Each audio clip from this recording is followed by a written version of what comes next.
En función y campo de la palabra, Lacan dice, el hombre es hombre porque el símbolo lo ha hecho hombre, ¿no? Hoy vamos a hablar un poco de esta cuestión de lo simbólico y del significante. Hay que articularlo con algo que también dice Lacan en el seminario 7. Lo humano solo podemos definirlo como aquello que de lo real padece el significante. Así que vamos a hablar del significante, de este invento de los estoicos, como concepto. Hay una cosa que quiero contarles, de una anécdota muy corta para que vean, y ahora vamos a articularlo con toda la cuestión de los síntomas, cómo el significante se mete en nuestras vidas y modifica incluso, por decirlo en términos muy simples, ahora vamos a tratar de decirlo un poco más técnicamente, modifica incluso nuestros sentidos, si podríamos decirlo así, nuestros fantasmas, cómo percibimos las cosas. Una profesora de pileta me contaba el otro día que cuando a los alumnos les está enseñando algunas cuestiones técnicas, no le dice el rótulo, el nombre de la técnica. Hay una técnica que se llama roller, que parece que a algunos como que, no sé, les puede resultar difícil, etcétera, etcétera. Cuando la estaba enseñando a los alumnos, los hacían perfecto, y cuando después les decía que se trataba de esa técnica, los alumnos automáticamente no la podían hacer. Bueno, esto que parece tan simple y a veces hasta es increíble de creer, vamos a ver qué es lo que descubre Freud justamente, ¿no es cierto? Que el significante engaña, por eso Lacan dice la angustia es lo que no engaña, y que justamente es la cuestión, va a ser lo que nos va a introducir a esta cuestión del goce. Ya lo vamos a ver en las estructuras clínicas. Justamente relacionado con esto que acabo de contar, con esta anécdota, Borges tiene algo muy similar a esto, ¿no? La historia que cuenta es la siguiente, dice: un ejército se encuentra rodeado por un batallón enemigo, el general del ejército sitiado les dice a sus soldados: no teman, encontré la solución, les muestra enormes jaulas con animales feroces, y entonces explica, son leones. Cuando los soldados enemigos se acerquen, abriremos las jaulas. Cuando se aterroricen y huyan, los mataremos y ganaremos la batalla. Cuando el ejército enemigo se acerca, sueltan los leones, cuenta Borges, ¿no? Los soldados del ejército atacante le preguntan a su general: ¿qué son esos animales que se aproximan? Son perros, con unos palos los mataremos. Efectivamente, los golpearon, los mataron y tomaron la ciudadela. Y entonces Borges concluye: ¿se dan cuenta la diferencia entre llamarlos perros o llamarlos leones? Bueno, el significante, como dice Lacan, tiene una función activa que genera el significado, ¿no? Esta es la pasión mediante, que es en realidad el padecimiento con que con que el cuerpo va a estar llamado a gozar. Porque nosotros, por un lado, vamos a tener cuerpo de goce, sustancia gozante, que la va a dar el significante. No hay cuerpo sin esto.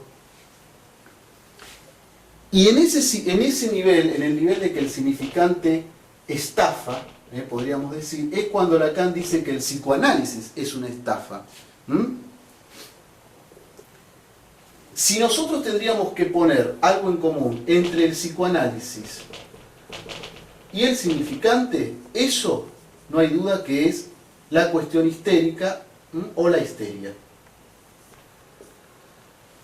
Todos estos dos ejemplos que dimos, el de la pileta y el que cita Borges, ahora lo vamos a amplificar un poquito más a las cuestiones técnicas. ¿Qué es lo que descubre Freud? Si Freud descubre justamente que la pulsión no existe por fuera de la lengua, que Lacan lo escribe así todo junto, o del lenguaje, habíamos dicho ya en otra oportunidad que el lenguaje no existe, existe la lengua,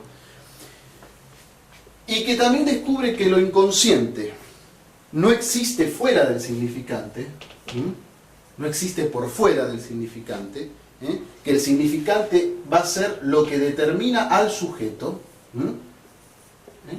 En el campo del otro está el sujeto, el otro es previo al sujeto, la lengua es previa al sujeto. Entonces vamos a entender que el goce implica a lo inconsciente. Por un lado tenemos el goce, por otro lado tenemos lo inconsciente, y acá podríamos decir que en el medio hay algo en el orden del saber. Fíjense, no es lo mismo llamar los perros que llamar los leones. El inconsciente, repetimos, está hecho de la lengua. De la lengua, todo junto. Mientras que el cuerpo está hecho para gozar, y por eso Lacan va a decir que es un regalo del lenguaje. Con esto lo que estamos diciendo rápidamente es que cuerpo y goce van juntos. Entonces ahora lo vamos a articular con la cuestión histérica y con los otros dos síntomas que son la fobia y la obsesión. En la histeria ustedes recuerdan lo que hablaba Freud sobre el dolor taladrante o la mirada penetrante y todas estas cosas como estaban ancladas en el cuerpo, ¿verdad? Fíjense en lo que dice Lacan en la tercera. Dice, lo inconsciente es un saber que se articula con la lengua, no anudándose a él el cuerpo que allí habla, sino lo real con que se goza. El fenómeno histérico, por eso pongo acá la histeria, que es la creadora, digamos así, del psicoanálisis, cuando Ana O le dice a Freud, escúcheme, déjeme hablar, la talking cue. El fenómeno histérico, nosotros lo habíamos visto bien cuando hablábamos del cuerpo, y el ejemplo que yo quiero recordarles es el de la botella de Dom Pérignon. El sujeto era una paciente histérica, un caso muy conocido, donde solo podía llegar al orgasmo si se masturbaba con una botella de Dom Pérignon. Ustedes tienen que escuchar el significante, Dom Pérignon, no era cualquier botella de champán. Una botella de Dom Pérignon, saben que es uno de los champán más caros del mundo. Entonces, la cuestión, por ejemplo, pasando a la fobia, que no es más que una histeria, la fobia incluso es una plataforma giratoria, que uno puede girar hacia la histeria o hacia la obsesión. Pero vamos a tomarlo como síntoma. ¿Qué hace el sujeto histérico? El sujeto fóbico, ¿qué hace? En realidad el neurótico en general, pero específicamente el fóbico. Bueno, coloca un significante a su angustia. Coloca un significante a la angustia. Una cosa es angustiarse y no saber con qué, y otra cosa es decir, bueno, es el caballo. En el caso de Hans, recuerden que la metáfora fóbica es reemplazar al padre por el caballo. Este es el caso paradigmático fóbico de Freud, que es Hans. Es decir, que a la metáfora paterna le vamos a sustituir la metáfora fóbica. En función de que está fallida la metáfora paterna, el fóbico la sustituye, le coloca un significante a su angustia. Esto en general es lo que hace la neurosis, no solo el fóbico. No se olviden que cuando hablamos de angustia hablamos del deseo del otro. Es decir, que una cosa es no saber qué quiere el otro y otra cosa es encontrar que hay un significante que lo está representando para este otro.